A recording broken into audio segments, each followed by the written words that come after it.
afternoon now. We are calling the House Education Finance Committee to order. We have a quorum. Well, it's still morning, I guess, starting a little late. So we are going to do what we tell our kids in kindergarten and as part of social emotional learning is we are going to be super flex today. So we are going to be changing some of the agenda around. And I figured if our kindergartners can handle that, so can you. So here we go. We are going to start with the minutes. Representative Purcell, have you had a chance to look at the minutes? I have, Madam Chair. I move to approve the minutes from yesterday, March 7th. Thank you. Representative Purcell moves to approve the minutes for March 7th. Are there any questions on the minutes? Seeing none, all those in favor say aye. Aye. All those opposed, no. The minutes for March 7th are adopted. Members, we have a full agenda today. I am not sure if we will get through it. We are looking at time for tonight, rolling into tonight. What we are going to do, though, is since all 5 of our bills have to do with PELSB, or I should say the Professional Educator Licensing Standards Board that we lovingly call PELSB, we are going to have them, and they are being super flex today too, present on overview of all 5 bills. And then I know there's a lot of you in the room that want to testify, and we want to be respectful of your time. So we will be moving to testimony on the bills then. And then we will go back and start the bills. So that is what we're doing today. And with that, we will turn it over to PELSB. Please state your name for the record and proceed. Yes. Thank you, Madam Chair. Members of the sorry, Dr. Bailey, I'm so sorry. I forgot to mention we are able to go to 12:30 today, and then we're still looking at time tonight. Dr. Bailey, proceed. Yes, thank you, Madam Chair, members of the committee. My name is Dr. Elena Bailey. I am the Executive Director, almost said interim, but no longer, the Executive Director of PELSB, and we will try to be as brief as possible here to give you a walkthrough of the 5 bills. So for HF 1138, this establishes a statewide teacher residency program that would pilot supporting 400 teacher candidates by completing robust teacher residencies. So what that is a 1-year-long program where they receive intensive mentorship and they are paid a living wage of $40,000 to complete that intensive mentorship and clinical experience or student teaching. It would provide $3,000 for tuition for each of those candidates, and it's a grant to our teacher preparation providers, so it would prioritize providers who can cover the rest of that tuition for them. So the idea being that they have the free cost of tuition and a paid living wage to spend a year of intensive mentorship and student teaching experience before they enter the profession. It also provides a $3,500 stipend for the teacher mentor that participates in that program. And then finally, a one-time funding of $50,000 to contract with an outside organization to mentor those teacher preparation providers to help them as they develop their teacher residency programs. This, we will say, is to establish and help with issues of retention, which research show teacher residencies particularly support our teachers of color staying in the profession beyond that 3 to 5 year threshold. Hello, my name is Michelle Hirschvat, and I am the rulemaking attorney at the Professional Educator Licensing and Standards Board. We might have skipped, there we are. I am going to walk through HF 1137, which is a bill that would create a specific licensure program pathway for heritage language and culture educators. When I refer to a heritage language and culture educator, I'm referring to a teacher with a connection to a community's language and culture who uses that connection and language proficiency to support students as they learn academic language and language of that community as well as that culture. This would create a clear pathway for these educators who currently don't have the best pathway to a Tier 2 license or a Tier 3 due to limited programming opportunities across the state. So it would create funding and support for 50 teachers through a year-long portfolio process. Funding would be there to support fees, substitute teachers, mentorship, and would also support a new staff liaison position at PELSB. The last thing I'll mention to clarify the purpose of this is this would be essentially a free expedited pathway for our heritage language educators. So educators who speak Hmong, Somali, Spanish, educators of color to get free expedited pathway to licensure. And Dr. Bailey, I know we're short on time, but I want you to still say what you need to say on each of the bills. Don't feel like you have to rush. It's important information that I think also the testifiers in this room should hear as well. Yes. Thank you. Thank you for that, Madam Chair. So for HF 1257, this is what we're calling removing barriers to licensure bill. So this does a number of things. And so as you're seeing a pattern here, we're trying to support our teachers and keep them in the profession.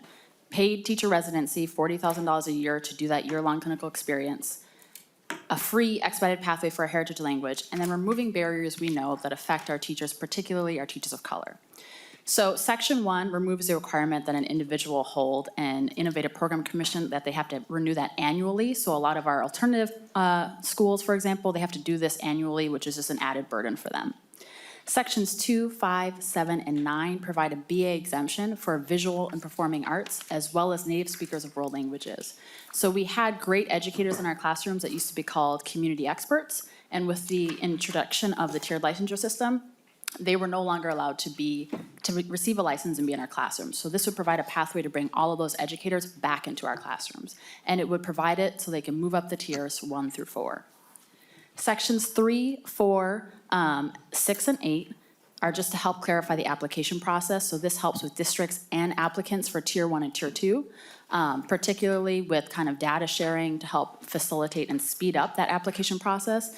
And then to help our educators who need a visa to come work in the United States so we can process their application early so they can actually get their visa and come here and serve our students. Section 10 helps with out-of-state teachers. Currently, you could have served 20 years in Wisconsin and come here and you have to get a Tier 3 license, which doesn't honor the experience of those educators. So Section 2 would rectify that. Section 10 would rectify that. Sections 11 and 12 remove our licensure exams for all individuals who completed teacher preparation in Minnesota or who've done the licensure via portfolio process. And it also removes requirements for teacher preparation providers to give that tutoring, because if you're removing the testing requirements, they don't need that tutoring as well. This, we know, ample amounts of research, and you have a handout on this show, that there is no correlation between licensure exams and teacher effectiveness. We have about 835 teachers on a Tier 2 license who are there simply because they cannot pass their licensure exams. They've completed teacher probation, they are qualified, they are prepared, and 30% of those are teachers of color. So when we talk about removing the structures that keep our teachers of color out of the profession, this is a barrier we are intending to remove, and we know that it'll have an intense impact on our teachers and be a benefit to our students. Section 13 helps with short call subs by piloting a program that would allow individuals who are in those classrooms serving our students, our ESPs, our paraprofessionals, as well as other individuals who hold AA degrees, to come and be eligible, I should say, for a short call sub license.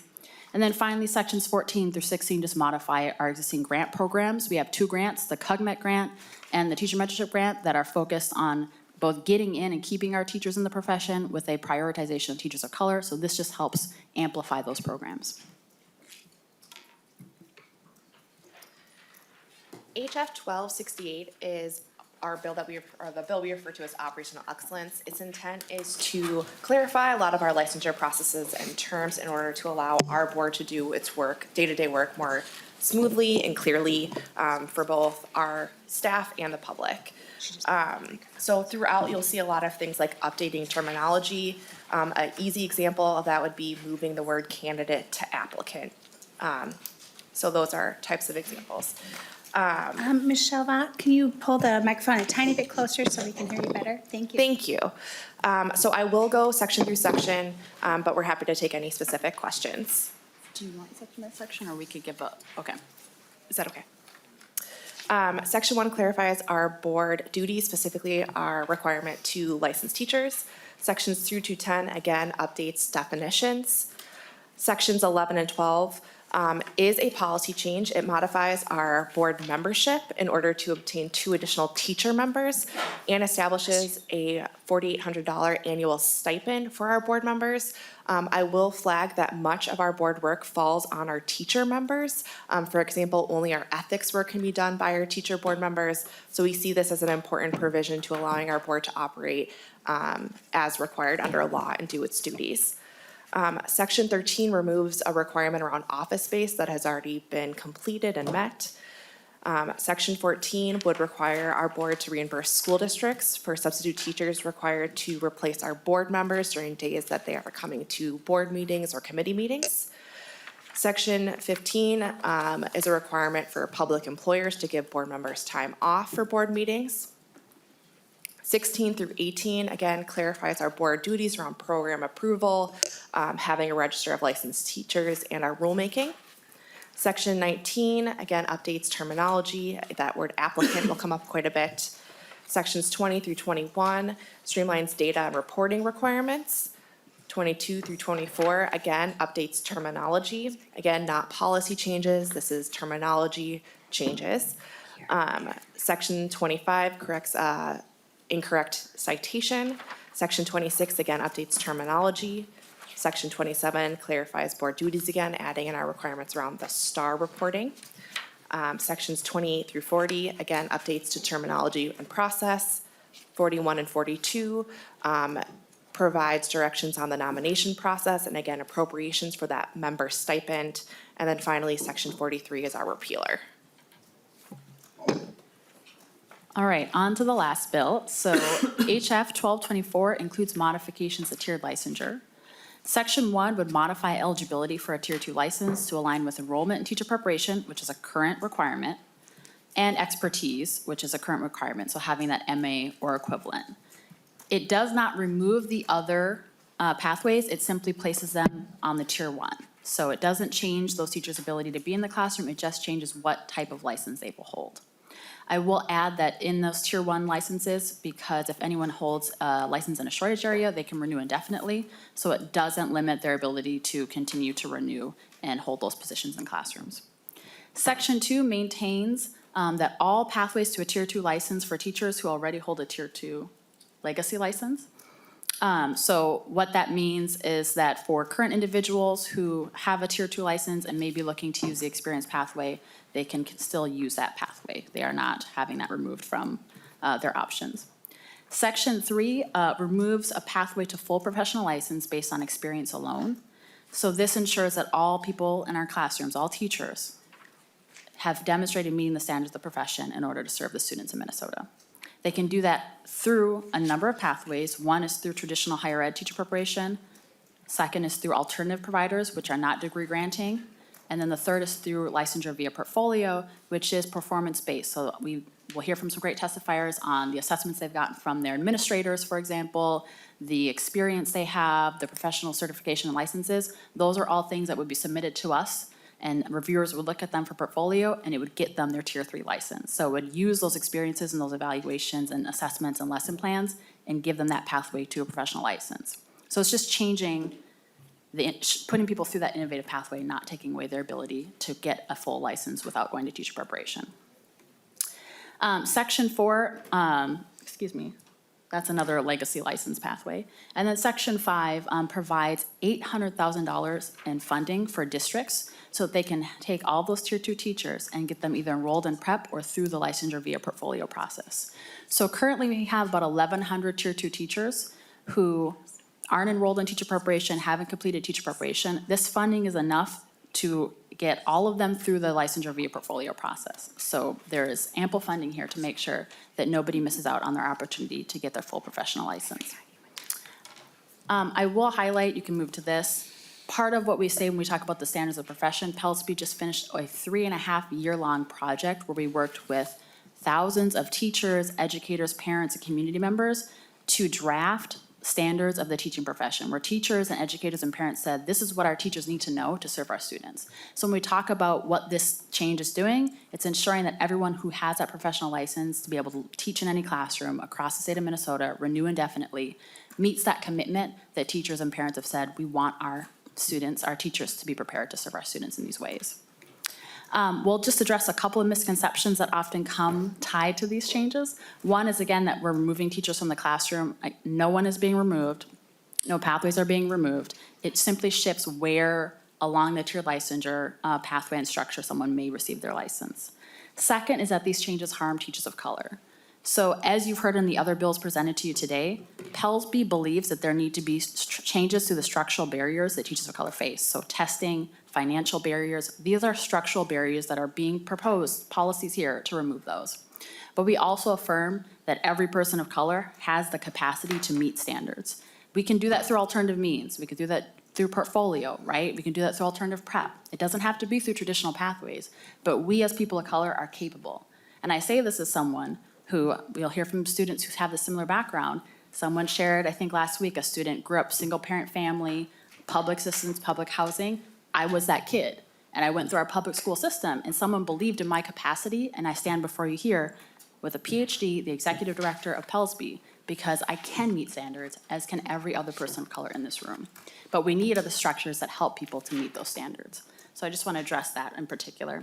The last is that these changes fail to consider district hiring concerns. Again, this bill does not change districts' ability to hire Tier 1 and Tier 2 teachers, and our other bills actually make it easier for them to do that more quickly. If you can go to the next slide, I'll be quick.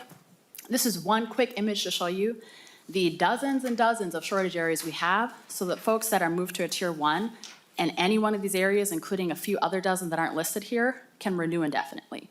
So again, no one is being pushed out of the classroom. Go to the next slide. This gives you a picture of our teachers that were in classrooms last year, and of the individuals who got their Tier 3 license through that experience pathway. They make up that small sliver, that 0.2% of our classroom teachers. So just to give you a sense, not that those teachers don't matter, but to say it's a small enough group that I can walk individually with each one of those 99 people and help them get their license through the pathways we know they can do. The last images here show you particularly the impact on BIPOC teachers. So of the 99 teachers who obtained their licensure via the experience pathway, only 17 were people of color or Indigenous people. And this shows you the picture of them compared to teachers who would obtain their license if we did something like remove the licensure exams. And then finally, it shows you the small sliver out of all of our BIPOC classroom teachers that these make up. The last thing I'll say, and then we'll be done, is that I want to put on the record, you're going to hear from some amazing testifiers on this bill in particular, teachers, parents, classroom students who are going to advocate for these amazing teachers who bring unique skills and backgrounds and have a Tier 2 license. We agree and affirm that all of those teachers deserve to be in the classroom. But it is our job here at Pellsby to take the long view, to take research and expertise, to advocate for policies we know don't just get them there, let them be burned up and used up, but keep them in the classroom. So residency programs, funding, having preparation and meeting standards, we can guarantee you based off of research, that is what's going to keep them there for 10, 20, 30 years so they can have an impact on students for a longer period. So it's not the popular view, but it's the right view, and we want to put that on the record as well. Thank you. Thank you, Dr. Bailey, and thank you, Michelle Vaught. With that, members, like I said before, we're going to be super flex today, so we are going to have testifiers on each of the bills come up. So I'm going to start out with House File 1137, and how we're going to do this is we're going to have the testifiers come up one at a time for each of the bills, so we can hear everybody that has come today and expected to be done by 12:30 and probably has other things to do. And then we will have time to go back and start on the individual bills for member discussion and questions, and then laying over. So that is how we're gonna move forward. Does anybody have quick clarifying questions on that agenda? I also want to acknowledge too that you have all the handouts. I know we went through this rather quickly. I am a visual learner myself, so the handouts are in your packets, including I requested that all these 5 bills, they work as a package. So I wanted folks to see that visual change in the pathways, or the adjustments in the pathways, and so that they could see that all on one piece of paper. So there you have a draft version of that in your packet as well, or on top of your packet. So, and then the paper that Dr. Bailey mentioned is also in your packet as well. So with that, we're gonna go to the public testifier for House File 1137, Hang Vong, she's remote. And we're gonna try to keep testifiers under 2 minutes because we are members going to come back and finish our work tonight. We're working on that right now.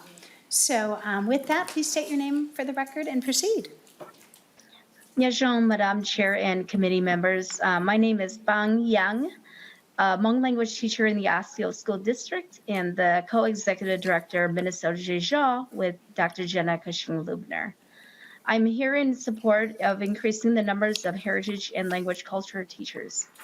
Last year, in collaboration with Dr. Cassandra Glenn at Concordia College Moorhead and Pellsby, we piloted a program with over a dozen Hmong language teachers who will be getting their world language license, with an emphasis in the Hmong language this fall.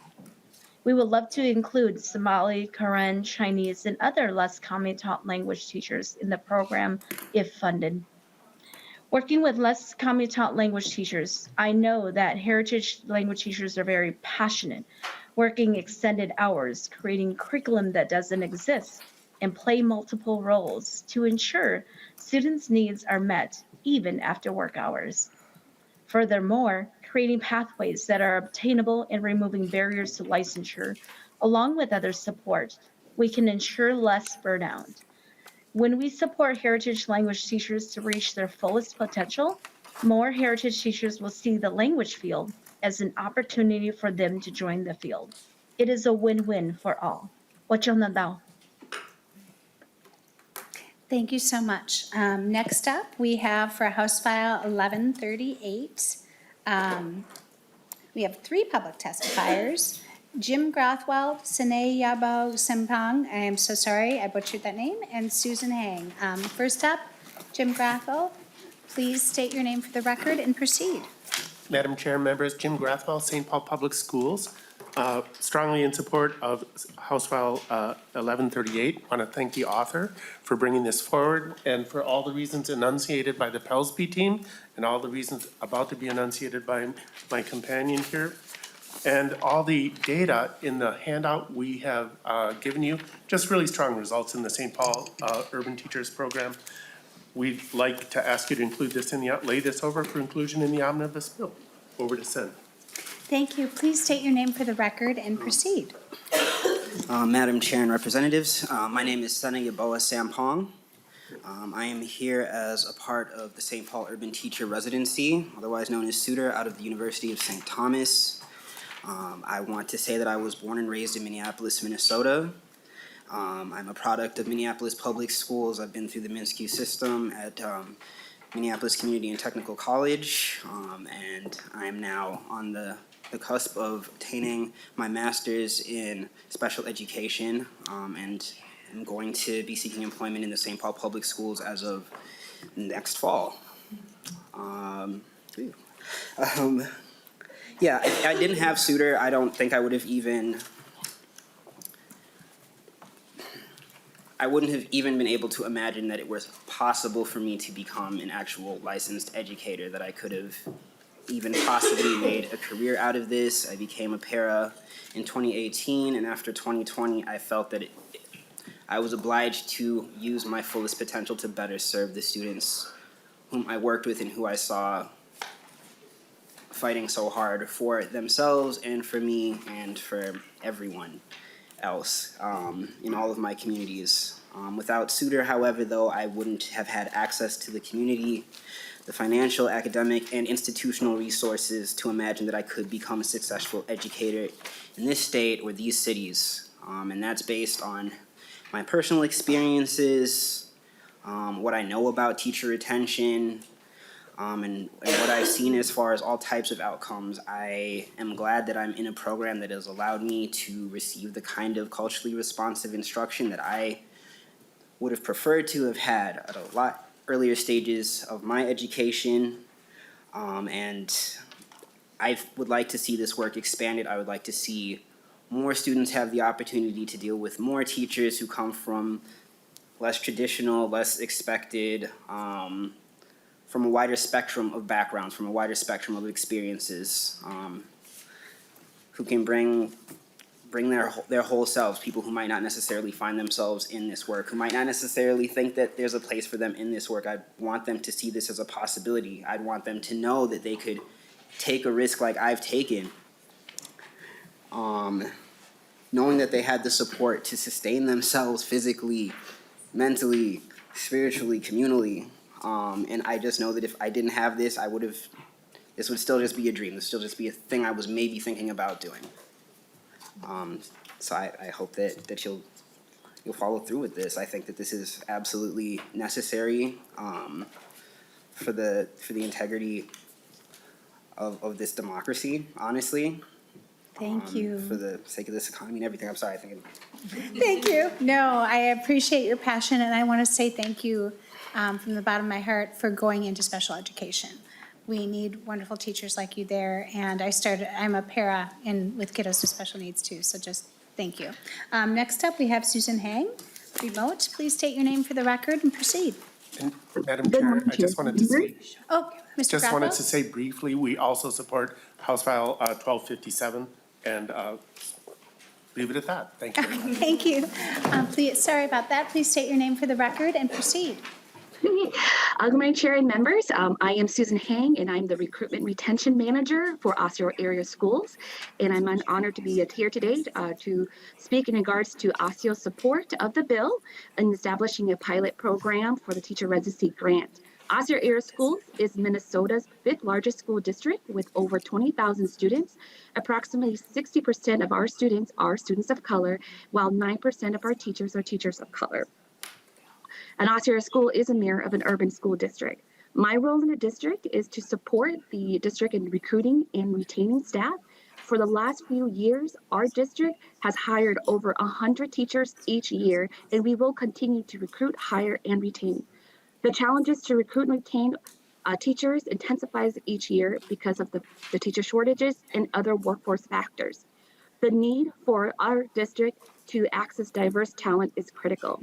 This bill would not only prepare teacher candidates and with the focus on people of color and American Indian candidates, but also will provide this financial support system to support the candidates in successfully obtaining their teaching licensure and their growing in their career. As a potential district partner, the Teacher Residency Grant is a strategic pathway to recruit and retain teachers of color.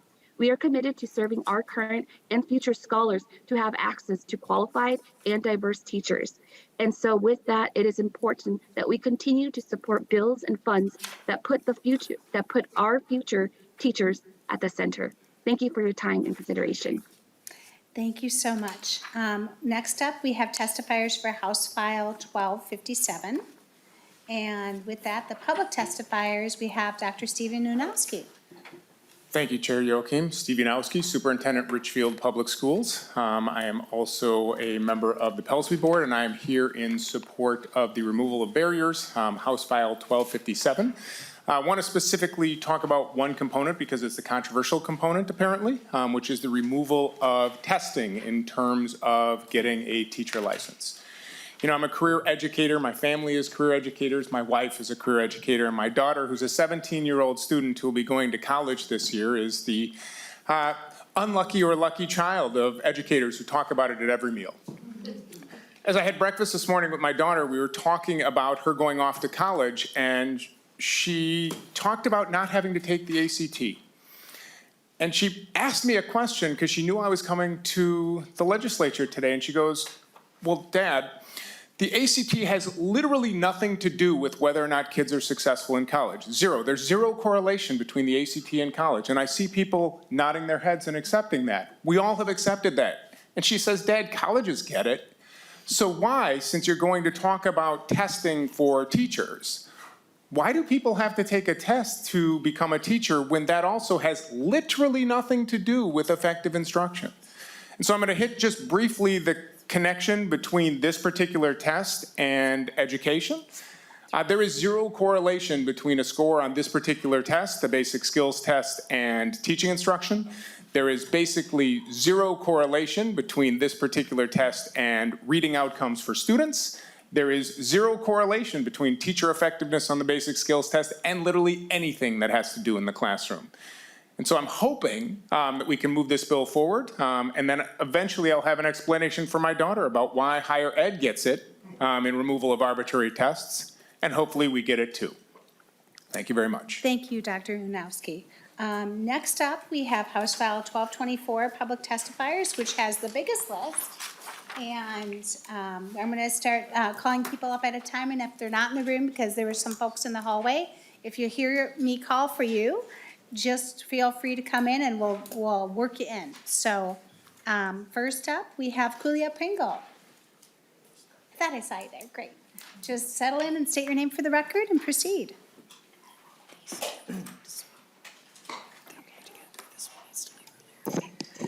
Good morning, Madam Chair. Good morning. Members of the committee, my name is Kulia Pringle, and I am the Minnesota State Director for the National Parents Union. I'm here to express my concern around components of House File 1224. I asked many parents, do you know anything about how teachers get licensed? Most said no. When asked, what do you think about the diverse teachers available to your child? Most answered, I know there's a lot of teachers who are not white. There's not a lot of teachers who are not white. When asked, what do you think about the an alternative way to licensure to recruit more teachers of color? Many responded, that sounds great. I asked what if the only way to become a teacher was a traditional way of, traditional teacher prep program? And most overwhelmingly responded, whose tradition? Parents may not be experts on teacher licensure, but they can understand common sense. The elimination of the teacher licensure pathway will create unnecessary barriers to future teacher candidates. I went through a traditional teacher prep program, and I loved my experience. Big up Metro State Urban Teacher Prep Program. I know the many barriers face. The pathway that I took should not be the only way. Creating more barriers to becoming a teacher is not what we need right now. We need more pathways for licensure. Statewide, 6.2% of Minnesota teachers are teachers of color or indigenous. The status quo isn't working. The tiered system has been in effect for a few years, and every year Tier 2 has been under attack. I will leave you with this ask. Please work with community to solve the teacher shortage and do not create unnecessary barriers to those who want to work with our children. Thank you. Next up, we have Matt Shaver at Allies. On deck is Laura Mogelson and then Emmy Higgins-Matzner. Please state your name for the record and proceed. Chair Youakim, members of the committee, good morning. My name is Matt Shaver. I'm a teacher with Tier 4 license. I'm the policy director at Allies. I'm here to testify in opposition to the policy aspects of House File 1224. Thank you to Representative Hill and committee members for listening to our feedback today. This bill would eliminate a pathway to a permanently renewable license and pathways to being able to qualify for a Tier 2 license. These pathways, as currently constituted, are helping to diversify the teacher workforce and address teacher shortages. With the amendment, some of the harm of these proposals will be pushed out a few years, but will still have a negative impact on an immeasurable number of potential future teachers starting next year. In a state where just 6 out of every 100 teachers identify as a person of color, the current pathways have made it so that 1 out of every 4 teachers with a Tier 2 license is a person of color. This bill will disrupt the pathways to the classroom for future diverse educators. According to Pellsby's 21-22 assignment data, there are dozens, and in some of your cases, hundreds of Tier 2 teachers in the school districts members of this committee represent. If this bill passes a few months from now, someone with the exact same qualifications as many of the Tier 2 teachers in your communities would not qualify for a Tier 2 license. We've heard that only 99 teachers have used the experience pathway in 5 years. This neglects to mention that for the first 3 years of tiered licensure, no Tier 2 teacher was eligible to use that pathway because you had to teach 3 years first. So to be clear, 99 educators have used this pathway so far in 2 years. 17% identified as teachers of color. And if you look at the data on page 16 of the 2023 Supply and Demand Report, up to 1,100 more teachers could use this experience pathway in the next 3 years. This bill closes the door behind them. Still, 17 may not seem like a lot, but what this committee has heard from kids over and over again has been that encountering even 1 teacher of color has meant the world to many students. In the next few years, about 200 teachers of color could use this experience pathway. Not enough time in my testimony to discuss the challenges of the portfolio, downsides of pushing teachers down to Tier 1 license, and some needed additional context on the standards of effective practice, but I'll be here available for other questions. At Allies, we would encourage the committee to keep the funding components of this bill and drop the policy. And I want to thank you all for the opportunity to testify. Thank you. And it's the point where I do a shout out to the coalition around the Teachers of Color and Indigenous Act. That has increased our teachers of color from 2% to 6% in 10 years from our investments that we hope to make more investments in next year. With that, Laura Mogelson. Madam Chair, members of the committee, my name is Laura Mogelson, and I am here from the Minnesota Association of Colleges of Teacher Education. We are in support of House File 1224. Research shows that the preparation a teacher receives impacts how much kids learn. In Minnesota, we have named incredibly important knowledge and skills that teachers need to learn in their preparation programs. These things are important for all teachers. We should not have an option that allows some teachers to bypass this learning. The Tier 2 to Tier 3 pathway without meeting standards does not require teachers to demonstrate they're fully prepared. The idea that all Tier 2 teachers will always encounter and learn everything the state requires in 3 years of teaching is simply not accurate.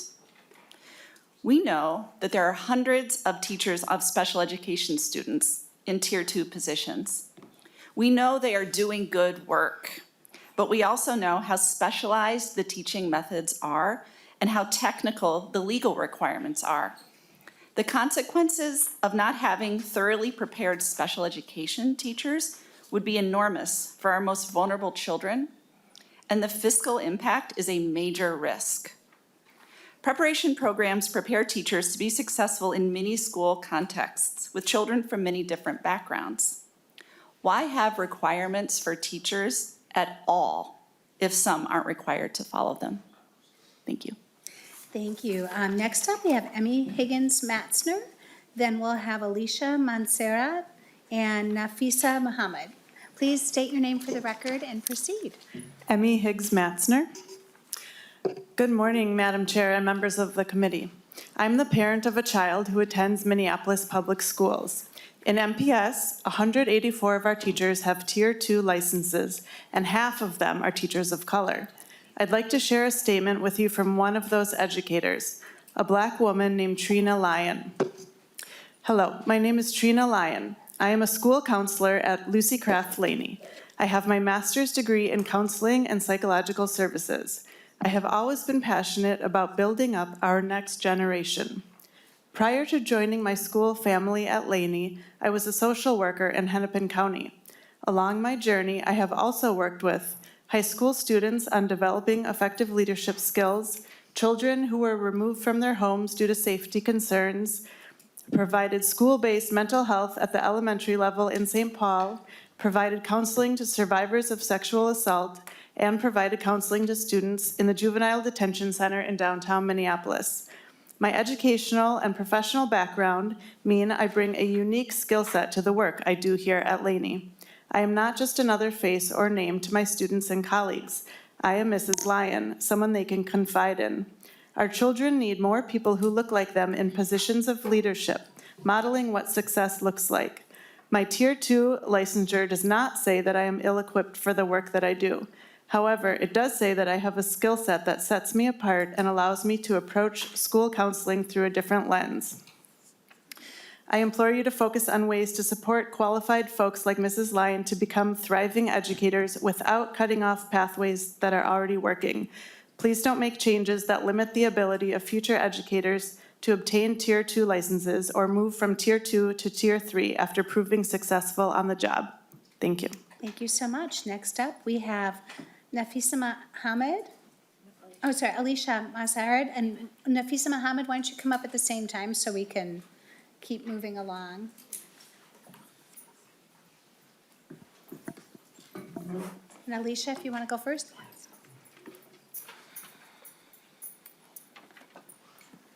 Just state your name for the record and proceed. Hello, my name is Alicia Monserrate, and I am currently a Tier 2 Social Studies Facilitator at Exploration High School. Like many, I began my career in education through a rather non-traditional route. It took me several years after receiving my bachelor's degree to find my way into education. I began my teaching career on a Tier 1 license. After I moved to teach social studies, I enrolled in a Minnesota Education Master's program and moved up the tiers to become a Tier 2 teacher. Many people, especially educators of color, follow these non-traditional pathways to enter the classroom. I recognize the immense amount of privilege that I have that has allowed me to pursue this particular path, which is costing me some $30,000 and 3.5 years of my time. I work at an incredible school where I have the support of my colleagues and students, some 30 who are here in this room and in the hallway, in support and opposition of this bill, in support of me in opposition of this bill. These students should be receiving more, not less of my time. They get to see me, a first-generation college graduate, queer, Latina educator. They rarely get to see people like me as teachers and leaders in their lives, and for many people with similar backgrounds, they may not have the same support that I have that make teaching a viable profession.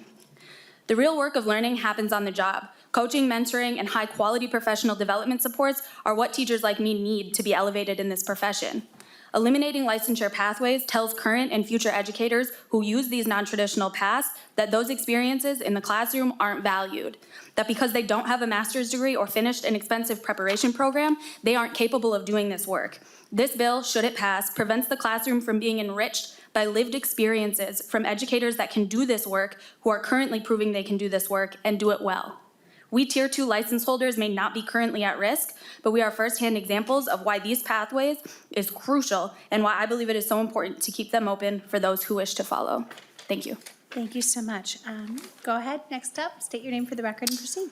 Nafisa Muhammad for the record. Good morning, Madam Chair, Vice Chair, and committee members and guests. My name is Nafisa Muhammad, and I am a high school English teacher taking a time out. After 8 years of teaching in a toxic work environment, getting paid less to do more, and going on strike, I decided to take a mental health break.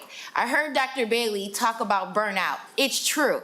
I am extremely burnt out by a white-dominated workforce who went through a teacher prep program, who are unprepared to work with Black and brown children and their Black and brown teacher colleagues. I now get to support teachers as Deputy Director of Campaigns at Educators for Excellence, supporting teachers who are fighting to have a say about what equity and justice looks like for them in their profession, in their classrooms. I'm here to testify in opposition to ending the Tier 2 to Tier 3 licensure pathway for experienced teachers who entered the profession through doors that had been previously closed to them, like Veronica Castillos, kindergarten teacher at Countryside Spanish dual immersion schools, who said, "We hope that you are persuaded to see us, to see other teachers like me as a valuable asset in the education system. We seek your support in recognizing our legitimate academic background and our experience as educators." Pell's being named all the money they are proposing to pour into eliminating barriers to teachers of color. I support all the bills that remove barriers for teachers of color from entering the profession. The current tiered licensure system is not a barrier. The system is. Money will never replace taking a person's right to choose what works best for them, especially if this traps them in a Tier 1 license. I'm having a deja vu of a Civil Rights Act of 1964 moment, which prohibited segregation, discrimination based on race in public facilities, including school. It let the Black children in, but left the Black teachers out. It left out all the cultural norms and epistemologies. It left out all those effective cultural approaches to curriculum and pedagogy. And as a result, in 2023, the education system is scrambling to put Black teachers and other teachers of color back into the classroom without changing the system, scrambling to fill in the gaps that traditional pathways created through discrimination. You are repeating the same discriminatory history. It's your way or no way. I couldn't imagine telling my students that. It sounds extremely counterintuitive to the way human beings learn. Thank you. Thank you. I want to note that I gave you 3 minutes. Members, please try to keep it to 1:30. Next up, we have Melissa Clark Larson, then Jose Perez, and Paul Pelletier.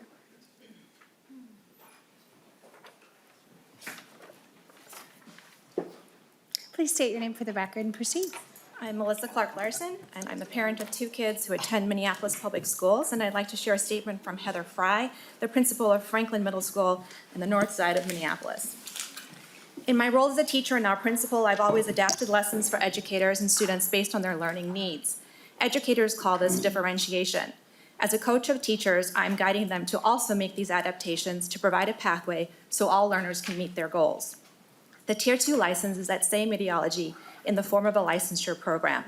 Regardless of how a teacher became a teacher, their pathway is unique and needs to reflect the needs of the person obtaining the degree and license. My school has 6 teachers with Tier 2 licenses. 5 of them are teachers of color.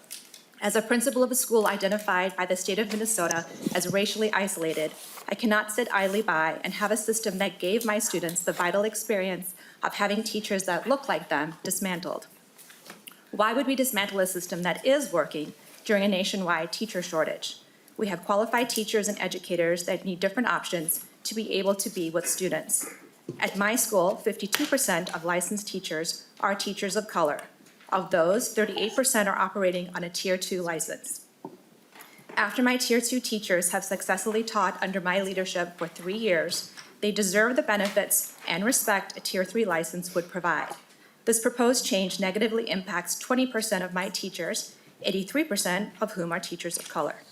It also hampers my ability to continue hiring qualified and excellent teachers of color. These numbers tell the story of how negatively House File 1224 would impact my students and their access to education. Thank you. Thank you, Principal Larson. Next up, we have Jose Perez, and then we have Paul Petier on remote, and then Tony Simmons. Please state your name for the record and proceed. Jose Roberto Perez for the record. Thank you, Madam Chair. Thank you, members of this committee. My name is Jose Perez. I'm a first-generation high school graduate, a former St. Paul Public School student, and I am the partner of policy for Bridgemakers, a statewide youth-led organization focused on supporting innovative education. I'm here to voice our deep concerns that are shared by a broad coalition of organizations, activists with lived experience in Minnesota schools and communities. Preventing this new barrier to teaching is Bridgemakers' #1 policy priority this session. For youth from underserved backgrounds like our members, learning success depends on educators able to deeply connect and engage with us. The teachers who made the most impact for us would have not been able to stay in teaching if House File 1224 had been in place. 1224's closures of the non-traditional pathways to tier licensures would significantly reduce Minnesota's teachers of color, especially teachers from under-resourced backgrounds, as it would eliminate pathways to long-term teaching for teachers unable to make a commitment to an expensive, time-intensive teacher preparation program on top of full-time teaching and family commitments. This bill would negatively impact the same teachers that mentored me as a first-generation dyslexic English language learner that had failed the 1st and 9th grade into a young nonprofit community leader that is a high school graduate and has the honor and privilege of saying that I've served on St. Paul City Council's Legislative Advisory Committee for Reparations and Ramsey County's Transforming Systems Together Committee. Please oppose House File 1224. Thank you. Thank you so much. Next up, we have Paul Peltier remote. Please state your name for the record and proceed. Hi, everybody. Can you hear me? Yep, just speak up a little bit louder. Thank you. Chair Joachim and members of House Finance, my name is Paul Peltier. I'm a band and choir teacher in Foston and one of only 2 current board teacher members on Pellsby. I'm speaking to you today to help pass 1224. We've heard a lot of passionate testimony today on the policy side of things, but I want to focus on the financial side. Pellsby, in this case, is putting the money where everyone else's mouth is. Let me say that again. We're putting our money where everyone else's mouth is. We are asking for funding to fund teachers up the tiers. You've heard the policy argument, but let's talk about the preparation gap. Who wants to argue with me that we should not spend $800,000 to train Tier 1 and Tier 2 teachers so that they stay? So that they stay and they're effective? Anyone? Perhaps I'm being too confrontational. Is that too cocaine bear for this committee? I hope not. We are proposing giving you money to finish the preparation. Some of this is cultural competency that teachers lack. Some of this is pedagogic training that teachers lack. All important things. And different teachers come with different skill sets. This is to help fill the gaps in everybody's skill set. You heard about under-resourced teachers. I would argue that $800K is a small price to pay to get our Tier 1 and Tier 2 teachers the things they need. We have the money. Let's move current educators up the tiers with the funding we already have. Let's pass 1224 and help these teachers complete prep so that they have all of the tools, even though they bring many amazing things, all the tools they need to stay. Thank you. Thank you. Next up, we've got Tony Simmons, and then Julian Spencer, and then Caitlin Snyder.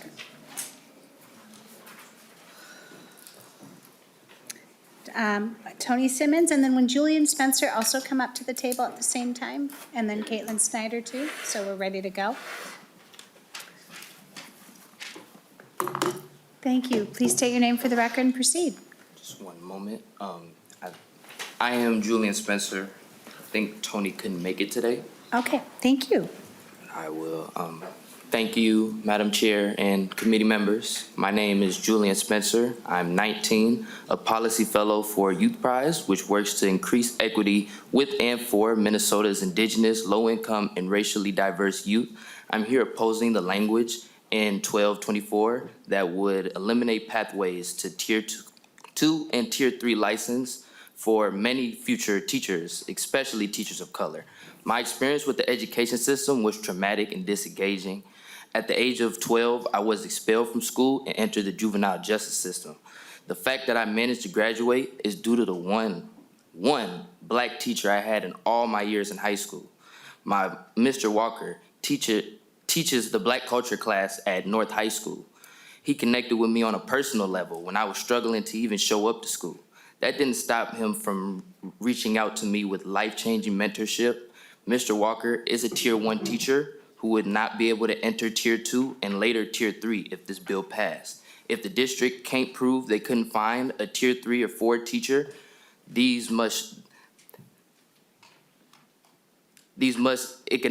they did not show it could not find a Tier 2, 3, or 4 teacher, then he would be able to continue to be in the classroom. If not, they would be able to take his spot. For Mr. Walker, other current Tier 1 teachers and future Tier 2 teachers, the only way they could stay in teaching is going back to enroll in a traditional teacher education program. These teachers have full-time teaching jobs and families. They might not have the privilege, time, or resources to do that. In that case, they'd have to leave.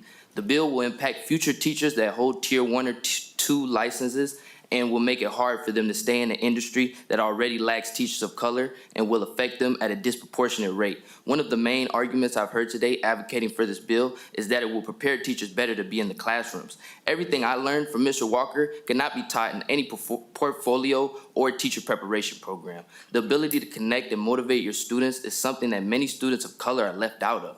I ask you guys as elected officials to listen to the people you serve. I will say again what I said testifying against this bill in the Senate. The legislators should be celebrating and supporting our teachers of color, not raising barriers that might force them out of teaching.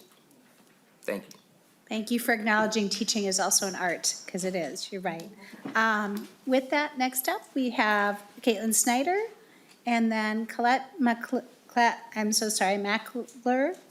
and then Crystal Brackey, and then Claire Luger. Madam Chair and members, my name is Caitlin Snyder with Education Minnesota. I am here today to speak in favor of all of the bills in front of you.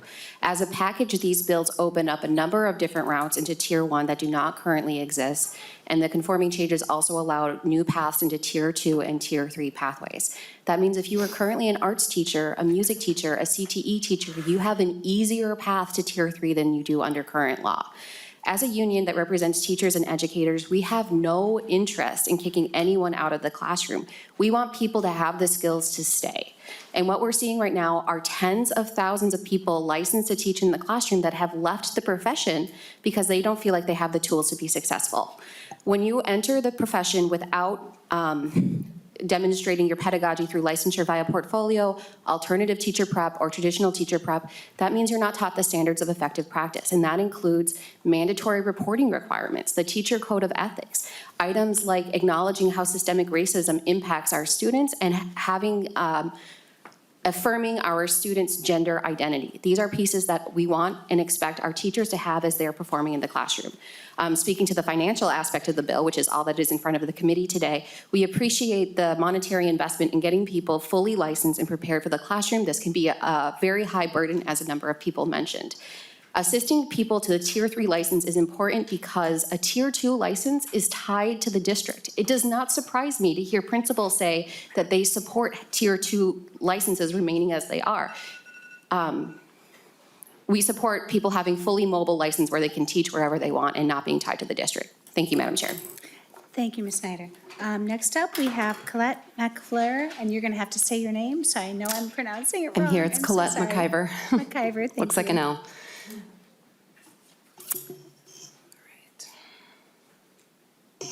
Good morning. My name is Colette McIver. Good morning, Madam Chair and members of the committee. Thank you for having me.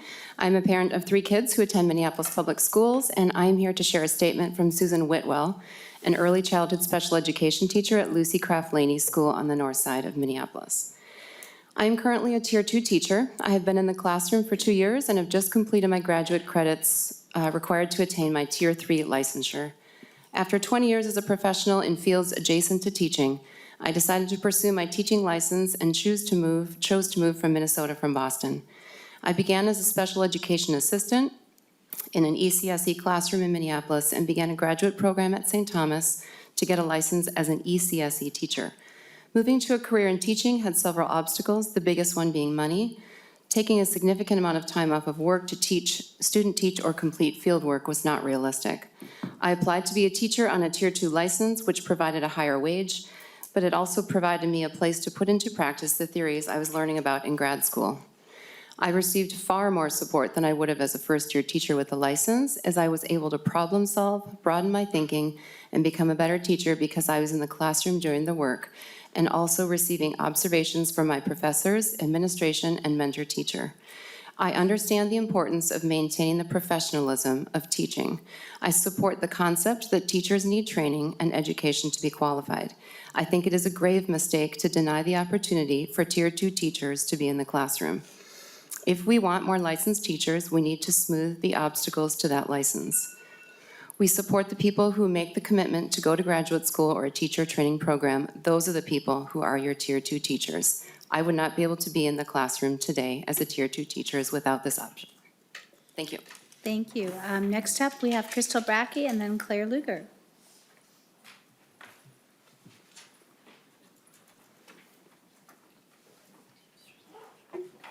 Chair Joachim and members of the committee, thank you. My name is Crystal Brackey, and I am the chair of the Association of Metropolitan School Districts, where I represent Richfield Public Schools and Intermediate District 287 as a board member. I want to thank Representative Hill first for his time and willingness to amend this bill already. We currently have 32 Tier 2 teachers in Intermediate School District 287, and I'm heartened that their pathway to Tier 3 licensure is being preserved. I do still have questions regarding the broader effort to eliminate the Tier 2 to Tier 3 pathway to licensure, and I hope that further amendments will be considered to actually do exactly what Dr. Bailey said in her remarks, which is to take the long view. Instead of making this significant change to our licensure system in a matter of months, let's take the time to thoroughly assess the effectiveness of a system that was just put in place 5 years ago after many years of bipartisan work. Let's especially make sure that the much-needed changes to the portfolio process that are being advanced this session, which I'm so excited about, result in a viable pathway to Tier 3 licensure before we eliminate this pathway. Let's have a process that is designed to both gather and balance the inputs of the multiple stakeholders who are affected by these decisions: students, teachers, and communities. Let's work together on this. Thank you for your time. Thank you so much. Just a reminder, Pelsby did testify earlier on, and I feel bad that we're truncating this, but it was a 2-year process, I heard, to get to this point. So it wasn't overnight, but we definitely need that. We appreciate the community support of working through that process. Clearly, I haven't had enough coffee today. Next up, we have Crystal Brackey, and then, I'm so sorry, Claire Luger. And there she is. Got it. Claire Luger, please state your name for the record and proceed. Yes, my name is Claire Luger. Good morning, Chair and committee members. My name is Claire Luger. I'm a special education teacher for students with emotional and behavioral disabilities in White Bear Lake. Especially in the EBD part of the SPED world, my teaching requires a unique skill set and training to do the job. We aren't just trained in pedagogy. We're trained to de-escalate behaviors, how to differentiate, accommodate, and modify the day for each unique learner, and how to complete the legal paperwork within legal timelines. My job is incredibly rewarding, but it's hard, even with a Tier 4 license and 10 years of building my skill set. And that's after completing my teacher preparation program as a non-traditional single mother. The value of providing accessible training for teachers is real. To ethically place Tier 1 teachers in classroom, they need appropriate preparation. Providing districts with the resources to support Tier 1 teachers will create more competent teachers and will address the very real problem of teacher burnout. When teachers have the resources they need, they're better at their jobs and they're more likely to stay in the profession, and as a result, student outcomes improve. Additionally, having someone at Pelsby devoted to licensure via portfolio and bringing online the platform up to date will help us address our teacher shortage by reducing a barrier to the entry for non-traditional learners. School districts, charter schools in the state of Minnesota should be supporting teachers by making these pathways affordable, accessible, and workable. We need state grant dollars for districts and charter schools to be used to support teachers through the preparation process, either by paying tuition for robust supports through a portfolio process or the development of an internal grow your own program. If we don't support teachers' access to appropriate training, we will continue to not only lose teachers, but we won't be able to recruit them. This is an investment in our schools, our workforce, and most importantly, our students. Thank you. Thank you so much, and thank you all to the testifiers that came and shared your words and your stories and your experiences. It's greatly appreciated. That's why I want to make sure that you got your time in today before 12:30. Next up, we have, we'll go roll over right to bills. So we will go to Representative Sencer-Mura's bill, House File 1137. And as I said, both Dr. Bailey and sorry, I just lost my spot. Ms. Vaught. Ms. Vaught, thank you so much. Have testified to all the bills or presented information, but they're still here for clarifying questions from members. And I want to make sure we're giving each of these bills its time. So if you do have questions, please don't hesitate to ask. Representative Sencer-Mura, go ahead and move your bill before the committee.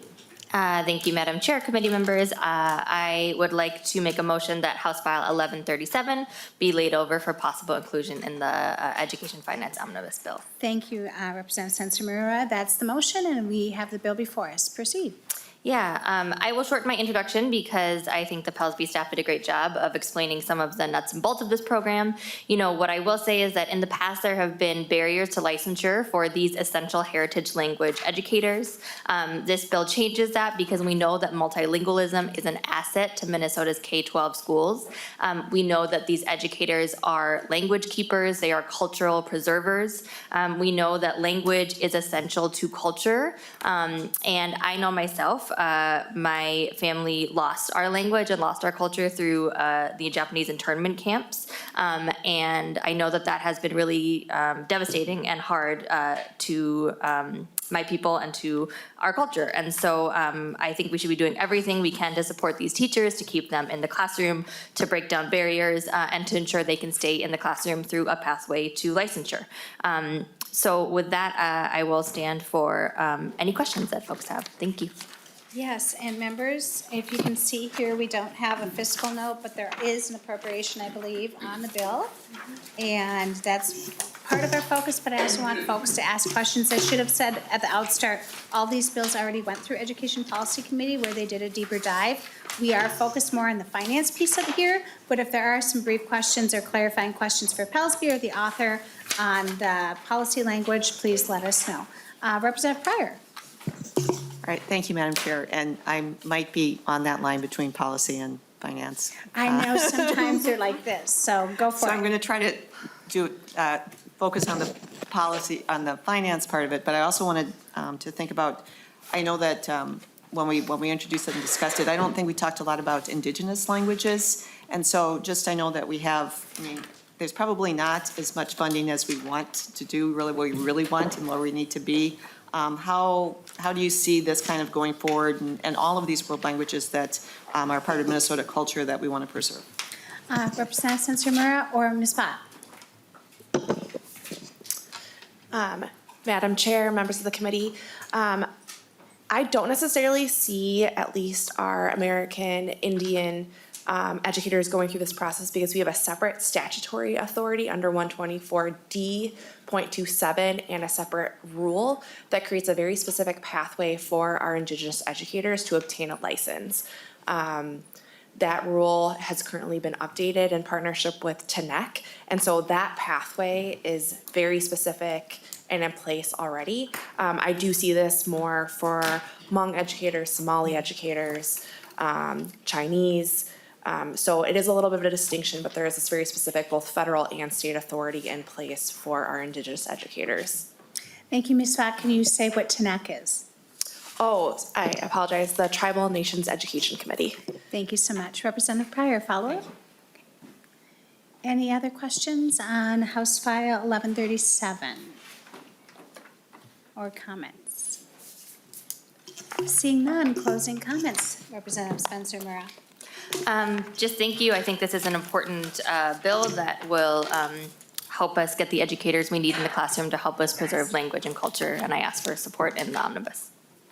Thank you so much. With that, we'll renew Representative Sencer-Mura's motion. We'll lay over House File 1137 for possible inclusion in an education finance bill. Next up, your House File 1138. Would you like to move this bill before us with the same intentions? Yes, I would like to move House File 1138 to be laid over for possible inclusion in the education finance omnibus. And Representative Sencer-Mura, I believe that you have an amendment, the A3 amendment. Would you briefly describe your amendment? Yes, I would like to move the A3 amendment. This is a largely technical amendment. It clarifies a few things. It clarifies some language about the residency funding. It also clarifies some language about the eligibility for higher education teacher preparation programs. One, I think, important thing that it clarifies is that programs, let's see which line this is. This is 1.13. It clarifies that programs that must ensure that 25% of grant funds are used for BIPOC candidates, candidates of color or American Indian candidates. And it also gives some clarifying language about who the board can enter into a contract with to provide technical assistance.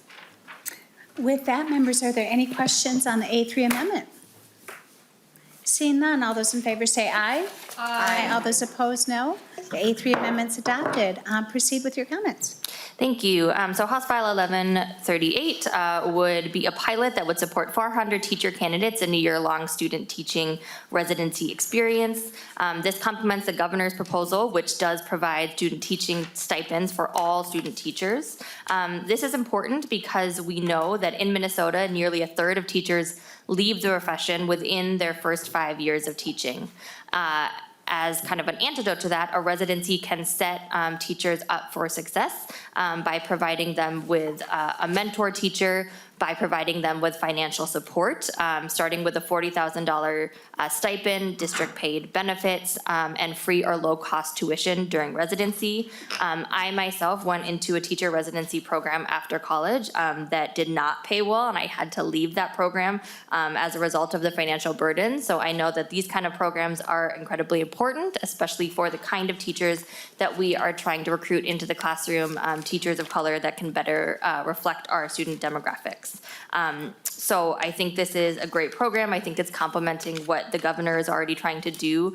You know, teaching is a unique profession, and that in the student teaching experience, we're really asking people to do something that we don't ask any other profession to do, which is to do, you know, an unpaid residency, unpaid work as they are getting the experience they need to be teachers. And so this works to change that. And with that, I will yield for questions. Thank you.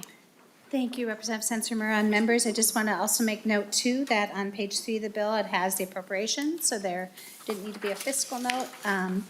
But with that, does anybody have any clarifying questions or questions for the author? Or comments? Seeing none, final comments, Representative Sencer-Mura. Great, thank you. I think this is a great investment in our future teaching workforce. We know that there are huge teacher shortages right now. I think this is one solution to that. One thing that I did forget to mention is that as part of the financial investment for this, it not only is funding for the residency, the teacher going through residency, but also for the mentor teacher who is supporting that teacher. Something that we've heard a lot is that, especially when a teacher of color comes into a school, they are often getting support from another mentor teacher of color, and that's often unpaid emotional labor that teacher is doing. So this gives a $3,500 stipend to the mentor teacher, which I think is really important to compensate them for that important mentorship and important work they are doing. So I hope that people will support this for possible inclusion in the omnibus bill. Thank you. Thank you so much. With that, the chair will lay over House File 1138 for possible inclusion in the education finance bill. Next up, we've got Representative Hill on deck for House File 1257.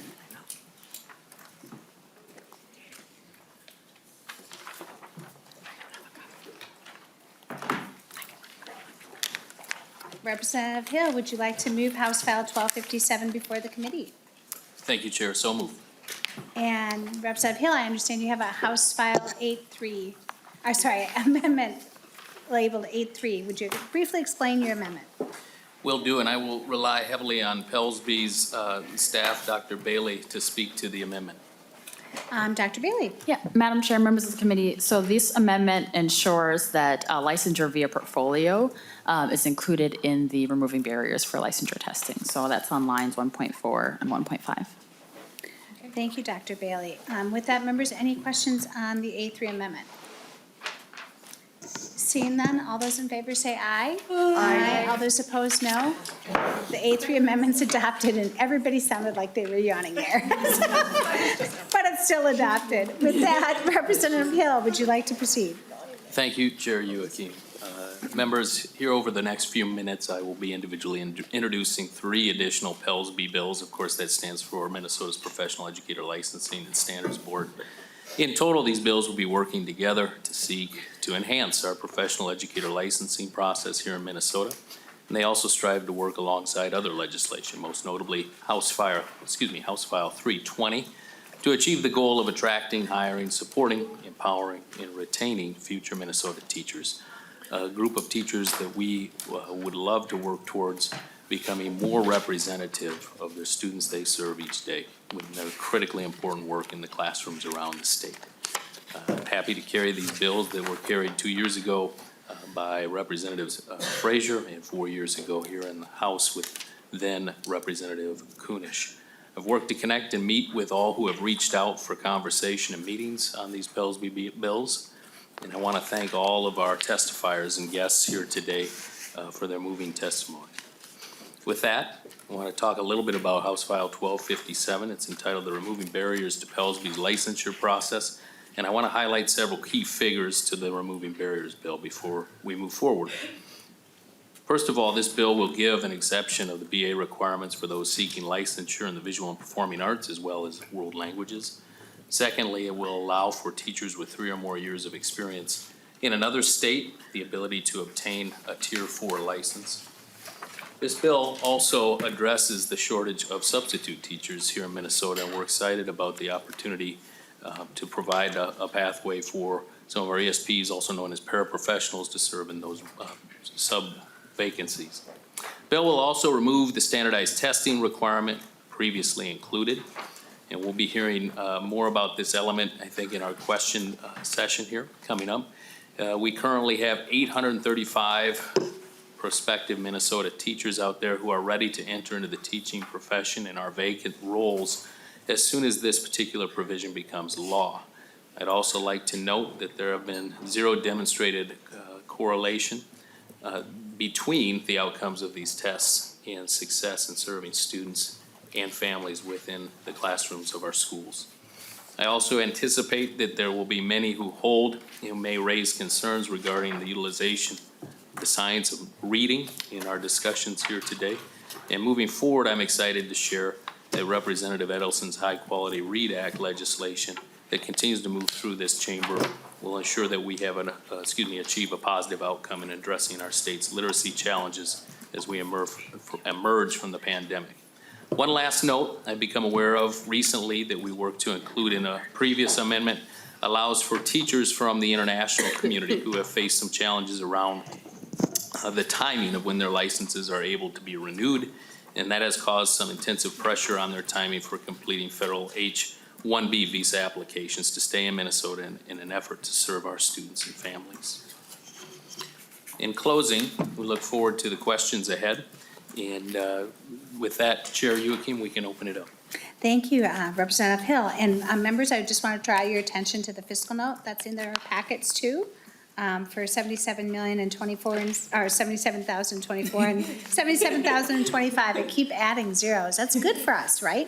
But no, I just want to draw attention to that. And then you also have the study about the testing requirements too in this packet. With that, members, Representative Edelson. Thank you, Madam Chair. We're on 1257, right? Yes, we are. It's hard to follow today a little bit. Okay, thank you, Madam Chair, and thank you, Representative Hill. Actually, I do want to talk about the testing a little bit, and then I also want to talk about the portfolio. And so the portfolio right now, I've elected you now, Representative Bailey, Director Bailey, if you could talk to me about when the portfolio is used. I know we're the Finance Committee, but then I want to talk about the testing piece as well. But tell me when the portfolio is used right now. Is it just Tier 3? Dr. Bailey? Yeah, Madam Chair, Representative Edelson's great question. So it right now is a pathway to get just a Tier 3 license. So that's what's in statute. And it can be used for both initial licensure and additional licensure. Representative Edelson, follow up? Thank you, Madam Chair. And so, Ms. Bailey, then in this bill, tell me how the portfolio is changing and how that's going to change. Thank you, Dr. Bailey. So, Madam Chair, members of the committee, this makes no changes to the portfolio. What this bill does is it ensures that if you complete the portfolio, just as if you complete teacher preparation or alternative, whether it's traditional or alternative, that all of those folks have demonstrated meeting standards, so they do not have to take the licensure exams. So it just puts portfolio on the same level with teacher preparation, alternative and traditional. Representative Edelson. Thank you, Madam Chair. And then if we could talk about the test. So we heard some testimony. I think the superintendent's testimony from Richfield was very powerful. I think when we think about test, there's always that we're creating this new standard. But in terms of literacy, which I've been working on a lot, we have about 50% of our students not reading at grade level, and we've had these teacher tests in life that have been in existence for, I guess I would love you to tell me for how long. And in having those tests, it hasn't improved our literacy outcomes. And so, Madam Chair, and I guess that's my last point. If Ms. Bailey could just let me know when we started these licensure tests. Dr. Bailey. Yeah, Madam Chair, Representative Edison, great question. So it was instituted in 2010. It was put in statute before, but rolled out in 2010. And since then, we've had a pass rate of 88%. So it's a relatively high pass rate comparatively for other exams as well. And yet we have the large literacy gap that we have. So all that to say, I think that's one great example of the lack of correlation between student outcomes, effectiveness, and these exams. Representative Edelson. One more. Thank you, Madam Chair. And then if you could just, I know that this isn't totally in this bill, but on literacy, you are making a lot of changes at Pellsby, correct? Dr. Bailey. Yeah, Madam Chair, members of the committee, another excellent question. So we have instituted an auditing program for all of the teacher prep because people have raised some excellent concerns, and providers themselves are partnering with us in this to do an audit of the science of reading and literacy through all of our teacher preparation programs, so that going forward, we are ensuring that we have strong literacy preparation. And then, of course, the provisions in your bill help serve those teachers who are already licensed. So between these two efforts, we believe we have a strong ability to increase literacy in the state. Representative Edelson. Thank you, Madam Chair, and thank you, Ms. Bailey. I appreciate all your questions. Thank you. Thank you, and thank you for being our literacy experts. With that, are there any other questions on this particular bill, House File 1257? Closing comments. No, I appreciate the question, Representative Edelson, and in tandem, in total, it is our belief, and you'll hear me close with this as we talk through the other two bills as well, that these pieces of legislation, these bills will allow for more Minnesotans and more diverse Minnesotans to access what they need to achieve a license to teach students in Minnesota. Thank you. Thank you. With that, I'll lay over 1257 for possible inclusion in the education finance bill. Members, we have a hard stop at 12:30, but we do have secured this room again tonight at 6 p.m., and we still have two bills up. So, and I have a bill up at 6. I'm sure other people do too. So it won't be too long tonight. We'll try to keep it brief. I would like to start the presentation on House File 1268 and then see if we can get through that. So, Representative Kresha. Madam Chair, I would not object to doing a hard adjournment at 12:30, even if we have to go. I mean, I think we're going to come back for just a couple minutes. And so if you can wrap this up, we'll keep our comments. I'm happy to oblige. For coming back at 6? Not for coming back, if we can wrap it up. Representative Kresha, I don't feel like we do due diligence to two bills in 5 minutes. We had a lot of testimony, and I want us to be able to have discussion as well. And I know this place is fluid and we're going to be super flex today. So we will come back at 6. But would you like to start your presentation on 1268? Thank you, Chair Joachim. Members, I'd like now to introduce House File 1268. The bill seeks to provide clarity by updating some of the technical language included around PELSB. And it works to enhance the PELSB board through an updated board structure and size. And the bill also proposes $4,800 annual stipends so that board members are compensated for their important service to this great work. With that, we would open it up for questions. Thank you, Representative Hill. Members, I also want to note that you also have a fiscal note. Oh, wait, no. We have, just double checking everything here. We have the licensure report in here, the shortage area, and then we will have a fiscal note printed out for tonight. I know there was one, we just missed it in the packet. Oh, what? Ms. Speckel. Thank you, Madam Chair and members. We did receive a completed fiscal note on this item. They just calculated the cost. It's at $5,000 per year. So the completed fiscal note says $5,000 a year? Yes, Madam Chair, for a total cost of $10,000 per biennium. Thank you, Ms. Speckel. What we'll do, since we're coming back tonight, we'll still get that printed. I'm seeing, we did have it. I'm seeing, okay. It's in a different packet, or I'm just missing it? I don't know. Okay. Well, we have the fiscal note. If you want to see it, ask, look in your packet. Dr. Bailey, does that seem about right? People looked a little surprised at the fiscal note. Okay, got it. Yeah. Dr. Bailey? No? Yeah, Madam Chair, I think that is for the board stipend part, which was included. Yes. I'm not sure for any rulemaking other pieces, but there might not be in this bill. So maybe it's just, we have to, for the additional board members, to pay for their substitute teachers and things like that, that would be I'm assuming that's that calculated cost. I don't have the fiscal note in front of me, but I've done now 5 of these for these 5 bills. I think this one is just the board stipends alone, so that would be about, that would be correct. I believe it says on line 20. Perfect, there we go. 10. I'm happy to Some give you the indicate the smallest fiscal note with this bill versus any other bill. Thank you. It was actually stuck in your packet for 12/24. So we have the fiscal note in front of us. Thank you for clarifying that. Members, are there any questions on this particular bill? Either the licensure, the testing, or the fiscal note, or the stipends? Chair Pryor is looking very contemplatively thinking about a question. Before that, I also want to remind people, could you please put your packets all back together and in your folder? So just the bill we still need to hear. Unless there's something you're dying to keep, put it in your saved folder. With that, final comments, Representative Hill, on this bill. So, Madam Chair and members of the committee, appreciate the questions and look forward to enhancing our board structure to making certain that we have teacher voice involved. Thank you.